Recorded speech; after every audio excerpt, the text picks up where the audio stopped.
Remember when I read to you on the air some of the writings of Marx, Karl Marx? That was several years ago, I know, but most of this audience has been with me for a lot longer than that. Remember we read the writings of Marx? And he said, do anything to destroy the target nation in order that socialism may prevail, will win the battle, will come out on top, will eventually control the world. And the ultimate goal of socialism is, of course, communism, according to Marx and Lenin and Stalin and Castro and Mao. There's no doubt about any of it. The Soviet Union perfected a system called psychopolitics. And we did some broadcasts on that. We also touched on it when we read New Lies for Old and talked about that on the air. And a lot of other things. We talked about psychopolitics. Nobody ever heard of it until Lavrenti Beria, who was the head of the secret police in Russia, the NKVD as it was called then, and it was the whole Soviet Union. Beria was probably one of the most feared men on the face of this earth, and is probably responsible for more murders than probably any other man or woman who have ever lived in the history of the world. Unbelievably evil man. Well, he talked about psychopolitics during a speech that he made at Lenin University in Moscow somewhere around 1948, 49. And none of the rest of the world had ever heard of it.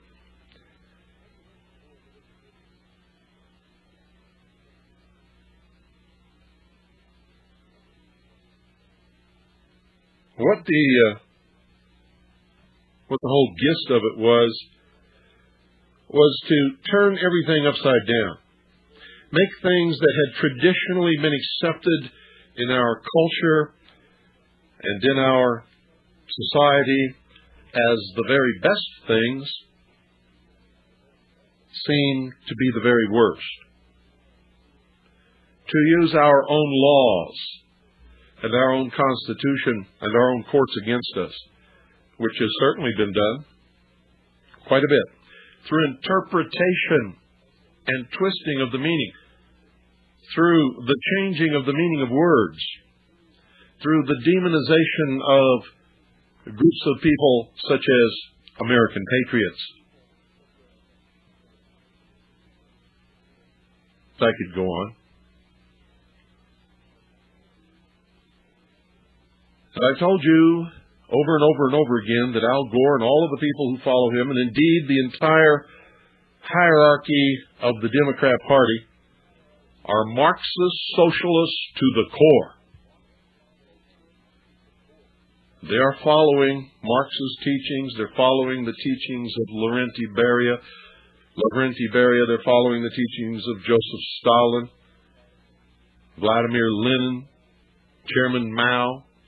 All of the methods that they've perfected to get a toehold in a country which they consider to be the enemy of socialism, and then to take over that country through gradualism, using the weapon called psychopolitics.